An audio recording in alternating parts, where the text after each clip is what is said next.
أكبر كبيرا والحمد لله كثيرا سبحان الله بكرة وأصيلا لا إله إلا الله لا شريك له الحمد ويميت وعلى كل شيء قدير لا حول ولا قوة إلا بالله العلي العظيم بسم الله الرحمن الرحيم الحمد لله رب العالمين اللهم صل وسلم على سيدنا محمد طب القلوب ودوائها وعافية الأبدان وشفائها ونور الأبصار وضيائها وقود الأرواح وغذائها وعلى آله وصحبه وسلم اللهم اغفر لأمة سيدنا محمد اللهم ارحم أمة سيدنا محمد اللهم انصر أمة سيدنا محمد اللهم اجبر أمة سيدنا محمد اللهم اغفر لأمة سيدنا محمد اللهم ارحم أمة سيدنا محمد اللهم انصر أمة سيدنا محمد اللهم اجبر أمة سيدنا محمد اللهم اغفر لأمة سيدنا محمد اللهم ارحم أمة سيدنا محمد اللهم انصر أمة سيدنا محمد اللهم اجبر أمة سيدنا محمد اللهم اجعلنا من خيار أمة سيدنا محمد صلى الله عليه وسلم ربنا تقبل منا إنك أنت السميع العليم وتب علينا إنك أنت التواب الرحيم ربنا آتنا في الدنيا حسنة وفي الآخرة حسنة وقنا عذاب النار وصلى الله على سيدنا محمد وعلى آله وصحبه وسلم والحمد لله رب العالمين.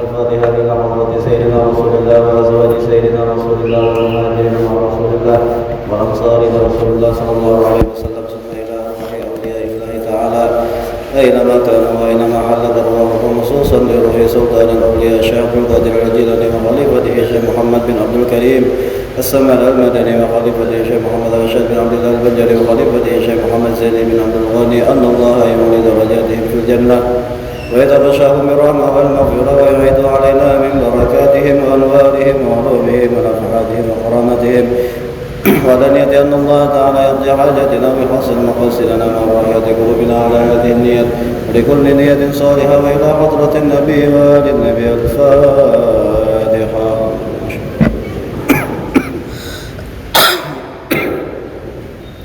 Ihdinas siratal mustaqim siratal ladzina an'amta 'alaihim. Assalamualaikum warahmatullahi wabarakatuh. Bismillah, alhamdulillah, Allahumma salli wa sallim ala sayyidina Muhammadin miftah babi rahmatillah adada ma fi ilmillah salatan wa salaman daimaini bidawami mulkillah wa ala alihi wa sahbihi wa mawalah amma ba'd. Subhanaka la ilma lana illa ma 'allamtana innaka antal alimul hakim wa tub 'alaina innaka antat tawwabur rahim. Rabbi shrah li sadri wa yassir li amri wahlul 'uqdatam min lisani yafqahu qawli wa la hawla wa la quwwata illa billahil 'aliyyil 'azim. Hadratul mukarram wal muhtaram, para alim ulama, guru-guru agama, bapak-bapak, ibu-ibu, kaum muslimin wal muslimat, jamaah Masjid Sayyidah Maryam rahimakumullah. Marilah kita bersama-sama mengucapkan alhamdulillahirabbil alamin, karena akan banyaknya nikmat yang Allah Ta'ala curahkan, yang Allah Ta'ala berikan kepada kita, baik berupa nikmat iman Islam, lebih-lebih lagi nikmat panjang umur, nikmat sehat badan, dan nikmat untuk selalu diberikan kesempatan untuk taat ibadah kepada Allah. Mudah-mudahan segala amal ibadah yang telah kita kerjakan selama bulan Ramadan ini diterima dan diijabah oleh Allah Subhanahu wa taala. Amin. Salawat serta salam tidak lupa kita haturkan kepada junjungan kita Nabi besar Muhammad sallallahu alaihi wa alihi wasallam, juga kepada para sahabat, kerabat beliau hatta ila yaumil qiyamah. Berlebih-lebihan adalah sesuatu yang sangat dilarang oleh agama. Agama Islam menyuruh kita untuk qanaah, untuk selalu merasa cukup dengan apa yang telah dikaruniakan oleh Allah Subhanahu wa taala. Syekh Ibrahim An-Nakhai pernah memperingatkan kepada kita. Kata beliau, innama halaka man halaqa qablakum. Sungguh, kata beliau, telah binasa orang yang sebelum kalian. Apa yang menyebabkan orang-orang dahulu itu binasa? Kata Ibrahim An-Nakhai, yang pertama, kata beliau, ada 3 macam, bisalah sekhisal.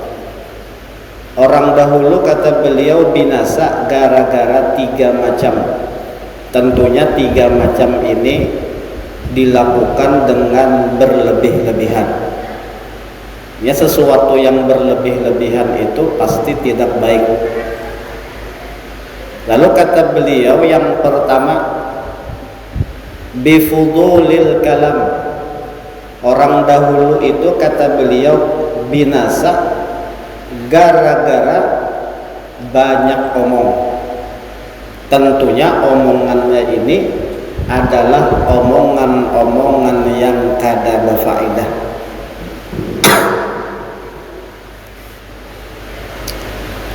Habis sholat misalnya tarawih, sekalinya berkumpul di warung kopi, ngomong-ngomong, bepander-bepander, kada kerasaan tengah malam.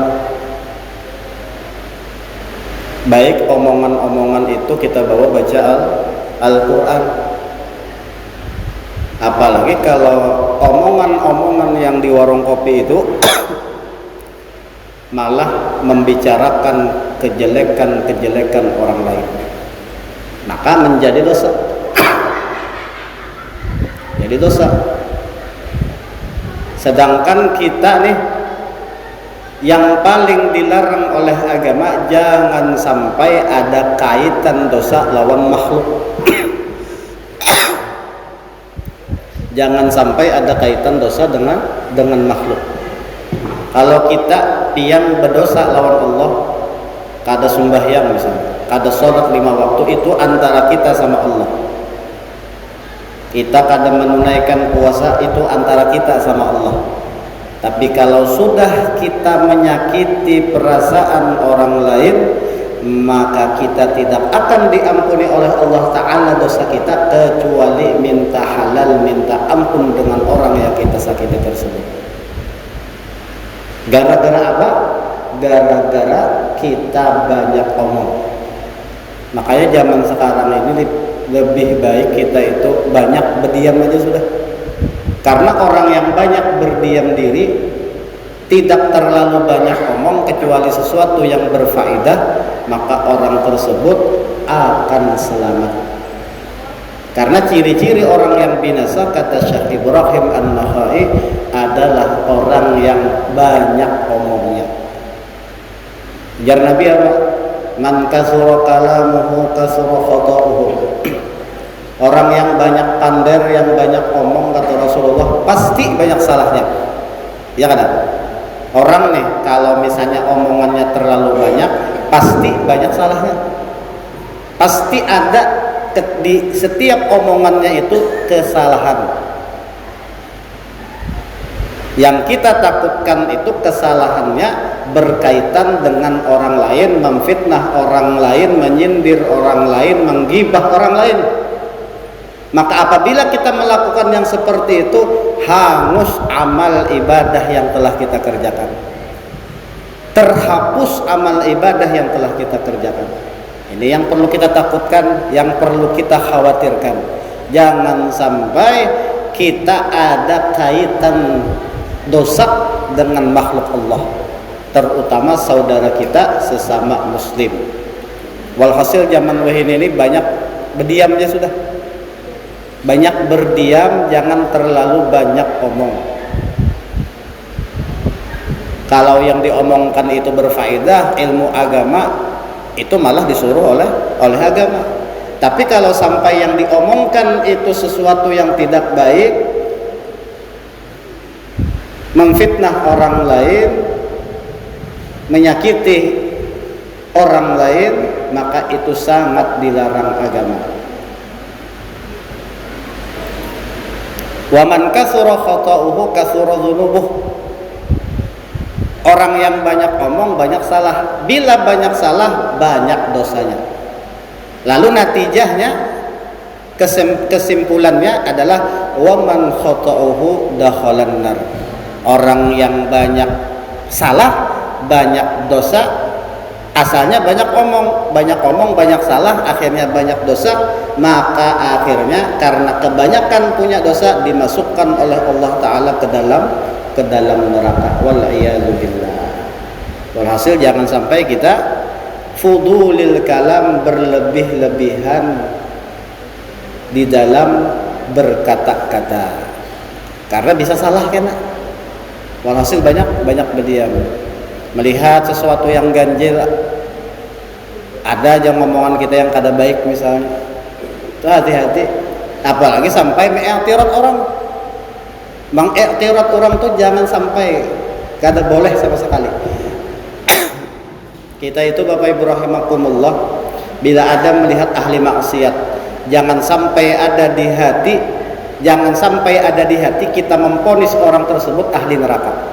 Apalagi sampai menyambatinya, ikam liar, mabuk-mabukan terus gawian, berjudi terus gawian, nyabung ayam terus gawian, ikam itu masuk neraka ya. Kada boleh kita memvonis seperti itu. Apakah kita Allah Ta'ala? Bukan. Yang boleh kita hanya membenci pekerjaan orang tersebut saja. Itu pun kada boleh kita menyambatinya, karena kita tidak tahu apakah orang tersebut nanti di akhir umur malah bertaubat kepada Allah, malah bertobat akhirnya husnul khotimah. Nah, kita yang ibadah ini ternyata menyambati orang seperti itu, malah su'ul khotimah. Siapa yang jujur? Siapa yang menang? Akhirnya orang tersebut. Makanya walhasil jangan suka mengiktirat. Mengiktirat itu apabila kita melihat sesuatu yang ganjil di hadapan kita, lalu kita sambati.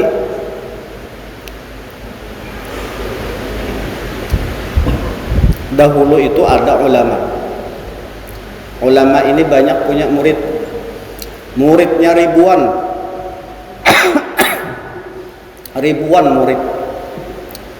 Setiap beliau membuka majelis ta'lim itu dihadiri oleh santri-santri, hadirin jamaah yang luar biasa banyaknya. Saking alimnya orang tersebut. Lalu suatu hari ketika beliau santai di depan teras rumah duduk, kemudian melihat seekor kecoa lewat. Biar bahasa kita tuh lipas. Tahu apa yang kecoa lo? Lipas, nah hirang tuh. Ternyata ulama ini tidak bisa menahan hatinya daripada mengiktiraf, menyambat binatang Allah tadi. Lalu terbersit di dalam hati sini, padahal belum keluar berbentuk kata-kata, masih belum, cuma masih di dalam hati. Apa jar ulama tadi? Jar ulama tadi, lipas nih sudah hirang, bau pulang. Lipas nih, kecoa nih sudah hirang, berbau pulang. Bahasa kita nih, menyambat ya, kalau itu sudah hirang, berbau pulang. Sudah lewat beberapa zaman, beberapa masa. Kemudian timbul suatu hari beliau pas ada majelis ta'lim. Ketika majelis ta'lim belajar ilmu agama, mengajarkan ilmu agama, kemudian membuka kitab. Ketika membuka kitab hanya sampai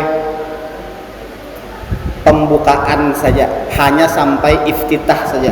Bismillah, alhamdulillah, wassalatu wassalamu, sampai tuntung. Ketika membaca kitab, tiba-tiba hilang semua ilmu yang sudah ada di hati Sidin. Ditarik oleh Allah Subhanahu wa ta'ala. Lalu bingung, pengajian dibubarkan. Kemudian beliau bingung, menyesal luar biasa, menangis, kenapa sampai ilmuku ini hilang. Akhirnya pergi ke rumah gurunya mengadu, wahai syekh, wahai guruku, aku ini ketika membaca sebuah kitab ternyata hilang ilmu nahwu, ilmu sorob, semuanya hilang. Apa yang menyebabkan ini? Yang demikian ini apa yang disebabkan? Kata syekhnya, apakah engkau ada mempunyai dosa dengan sesama makhluk? Langsung tahu Sidin, langsung kasyaf. Diingat-ingatnya oleh guru tadi. Oh iya pernah aja Sidin, ulun pernah suatu hari menyambati kecoa, menyambati lipas. Menyambati apa ikan Sidin? Menyambati lipas itu sudah hirang, berbau pulang. Nah jar Sidin, itu yang menyebabkan ilmu engkau itu hilang. Kenapa? Karena mengiktiraf makhluk Allah. Bagaimanapun itu makhluk ciptaan Allah Subhanahu wa ta'ala. Lalu kayak apa solusinya guru?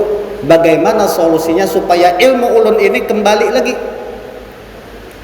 Cari izin lipas yang kesempatan itu deh. Minta maaf loh nih ya. Kau lah kira.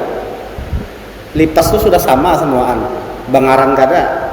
Ya kada, semuaan sama, ngaran itu semuaan sama, lipas semuaan. Kawalah kita kira-kira mencari, kawalah kira-kira. Maka menurut riwayat, orang tersebut sampai akhir umur tidak kembali ilmunya. Gara-gara apa? Gara-gara tidak bisa menjaga perasaan hatinya. Padahal perasaan hatinya, omongan di dalam hati tidak bisa jaga, itu menyebabkan kehilangan ilmunya. Apalagi kalau omongan tersebut sampai terkeluar, bahkan sampai menyakiti hati saudara kita sesama muslim.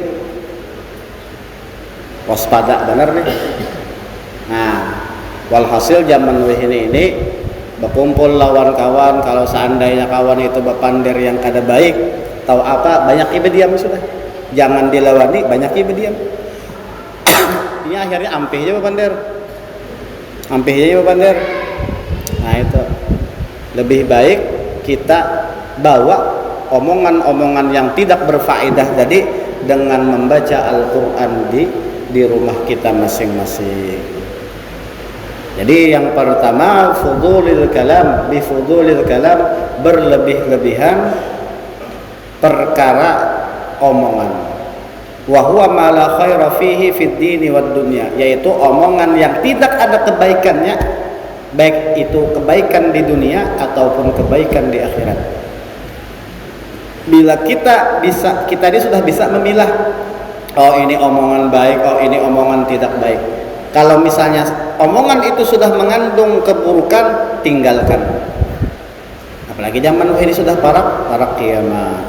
Jadi bila kita berlebih-lebihan di dalam omongan, malah membuat kita binasa. Itu yang pertama. Kemudian yang kedua, kata Ibrahim An-Nakhai, wa fudulit ta'am. Nah, ini berkaitan dengan puasa kita, yaitu dengan berlebih-lebihan makan. Berlebih-lebihan. Makanya Bapak Ibu rahimakumullah, kita ini luar biasa, agama Islam ini disyariatkan oleh Allah Ta'ala dan Rasulnya untuk paling tidak dalam 1 bulan 30 hari dalam 1 tahun itu mengurangi makan kita. Ibarat mesin itu 11 bulan bekerja tanpa henti memproses makanan, lalu disuruhnya istirahat, maka banyak aja bulan puasa yang ada puasa. Padahal puasa di bulan puasa ini itu mempersehat badan kita. Karena banyak para ulama mengatakan, bahkan Rasulullah, bila kita itu berlebih-lebihan di dalam makanan malah menyebabkan penyakit. Ya kan? Gula atau bagus gula? Ya kan? Gula itu manis, nyaman lah. Semua orang rasanya suka lawan gula nih. Coba kan yang sehari sekilo makan, palingan 7 hari diabetes langsung. Gula tuh gara-gara apa? Gara-gara berlebih-lebihan. Ya kan? Padahal itu halal, bagus. Tapi kalaupun halal, walaupun bagus, kalau kita memakannya secara berlebih-lebihan, maka menyebabkan di segi medis saja sudah tidak baik, apalagi di segi agama. Orang yang banyak kenyangnya itu, kata para ulama, menyebabkan malas beribadah. Bila kita kenyang terus perut, maka kita bakalan apa? Bakalan malas ibadah kepada Allah. Sedangkan ibadah ini adalah kebutuhan kita lawan Allah. Bukan Allah yang butuh kita beribadah, tapi kita yang butuh beribadah kepada Allah. Wa ma khalaqatul jinna wal insa illa liya'budun. Aku itu, jar Allah, tidak menciptakan jin manusia kecuali untuk ibadah saja kepadaku. Karena ibadah ini adalah kebutuhan kita lawan Allah Subhanahu wa taala sebagai hambanya Allah. Kalau kita sudah banyak makan, akhirnya banyak tidur. Kalau sudah banyak tidur, akhirnya malas untuk ibadah kepada Allah. Makanya Imam Ghazali, Bapak Ibu rahimakumullah, mengatakan kita ini hampir seluruh hidup kita dihabiskan waktunya hanya untuk tidur. Hampir seluruh umur kita habiskan hanya untuk tidur.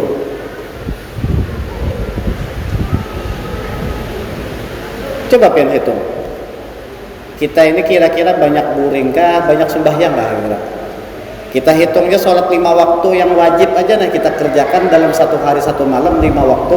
1 waktunya 5 menit misalnya. Itu kan ada aja yang semenit sembahyang. Yang semenit sembahyang ada aja. Laju kan sembahyangnya. Harusnya kita ketika ibadah sama Allah, ketika menghadap sama Allah, jangan sampai terburu-buru. Jangan sampai rasa hendak ampih aja. Kayak tadi kita sembahyang subuh malam Jumat, biasanya sunnah sujud sajadah, panjang ayatnya, lalu jangan ngantuk tuh, ngantuk. Nah itu kan kita sudah, jangan sampai. Nah kita hitung 5 menit saja kali 5, 25 menit. Kita menghadap sama Allah Ta'ala, sholat 5 waktu, 25 menit. Bayangkan dengan tidur kita 1 hari 1 malam, menurut dokter itu berapa? 8 jam lah. 8 jam itu idealnya 8 jam. 8 jam lawan 25 menit, banyakan mana kira? Banyak banyak 8 jam, hitung sehari 8 jam, hitung seminggu berapa jam, hitung sebulan berapa jam, hitung setahun berapa jam. Kita hitung dalam setahun itu berapa jam menghabiskan waktu hanya untuk tidur. Bandingkan ketika kita untuk sholat 5 waktu saja, bandingkan 25 menit dalam satu hari satu malam, hitung setahun berapa ada. Makanya kata Al-Imam Al-Ghazali, hampir seumur hidupnya manusia itu dihabiskan hanya untuk tidur 8 jam. Apalagi belum puasa bisa lebih 8 jam belum puasa. Siang membalas dendam siangnya. Ya kalau aku malam sudah lebih baik guring ya, siang aja guring. Habis subuh langsung guring, nggak tahu urusan lagi nya. Padahal itu makruh hukumnya, habis subuh langsung guring, langsung tunggu dulu isyraq, katanya dia sampai ke rumah isyraq, sebagai isyraq tuh habis itu hanyar guring silahkan. Jangan sampai langsung habis sholat subuh bawa wirid kada apa kada guringnya, maghrib hanyar bangun. Itu terlalu berlebih-lebihan ulang. Jadi wa fudulit ta'am, kebanyakan makan itu menyebabkan orang tersebut malas untuk ibadah. Dan yang terakhir wa fudulil manam, yang tadi kita bahas, yaitu banyak tidur. Wa huwa la yanfa'uhu fid din, yang mana tidur itu yang tidak diniatkan akhirnya tidak bermanfaat untuk dunia dan akhiratnya, artinya untuk agama. Kalau tidurnya diniatkan, kalau kita tidur kita niatkan untuk bisa bangun tengah malam taat ibadah kepada Allah agar supaya badan kita segar, akhirnya bisa mencari nafkah yang halal untuk anak istri kita, maka tidur kita itu menjadi ibadah. Itu pun tidurnya tidak berlebih-lebihan, sesuai standar, paling tidak menunaikan hak mata kita untuk memejamkan mata. Kalau berlebih-lebihan itu pun dilarang oleh agama, apalagi sampai melewatkan waktu sholat. Bisa jadi haram tuh guring kita tadi. Misal nih, kita nih hendak mengamalkan waktu qailulah. Waktu qailulah itu adalah waktu yang sebelum sholat zuhur, kira-kira setengah jam atau 1 jam sebelum zuhur itu disunnahkan tidur. Qailulah namanya. Kalau kita tidur waktu qailulah, kemudian bangun ketika sholat zuhur, azan berkumandang sebelum zuhur selesai, maka itu luar biasa pahalanya di sisi Allah dan mampu membuat kita kuat bangun tengah malam. Amalkan ya biar. Kalau hendak supaya mampu dan kuat tengah malam, bangun tengah malam, amalkan tidur dalam waktu qailulah, yaitu tidur sedikit sebelum zuhur. Lalu ada kasus si Denny tahu ya sudah, bila sembahyang, bila sebelum zuhur itu guring, pacangan asar bangunnya. Pacangan asar bangunnya. Lalu guring sebelum zuhur, sekali dasar bujur, kada asar lagi maghrib bangun. Berarti apa? Zuhur, asar kada sembahyang tuh maghrib ya, ya jadi yang ketinggalan zuhur dengan asar. Maka tidurnya mulai zuhur sampai maghrib bangun tadi itu semuaan dosa di sisi Allah Subhanahu wa taala. Ada usaha tuh kita sok-sokan mengamalkan waktu qailulah itu jangan. Karena tahu ya sudah kebiasaan kita kalau tidur, bila tidur sebelum zuhur, pacangan sholat zuhur itu bakalan luput habis waktunya. Maka kada usah. Cari waktu yang lumayan panjang supaya jangan sampai kita kelewatan waktu sholat. Itu dengan ketentuan seperti itu. Kalau ketentuan kita tidak sengaja, keuyuhan, kecapean, kemudian sampai kita melewatkan waktu sholat gara-gara tidur kita, maka itu dinamakan namanya uzur dan tidak berdosa. Tapi kalau memang sudah tahu kebiasaan seperti itu, pacangan bangunnya melewati beberapa waktu sholat, maka tidurnya itu malah menjadi dosa, hukumnya haram. Jadi itu 3 macam Bapak Ibu rahimakumullah yang akan membuat kita binasa, baik itu binasa di dunia maupun binasa di akhirat. Yang pertama, banyak omong, fudulil kalam. Yang kedua, fudulil ta'am, banyak makan. Dan yang terakhir, banyak tidur. Mudah-mudahan bermanfaat dan mudah-mudahan kita semua diampuni segala dosa kita, dosa ibu bapak kita, dosa jiran tetangga kita, dosa kaum muslimin dan muslimat. Juga mudah-mudahan kita semua yang hadir di sini diterima segala amal ibadah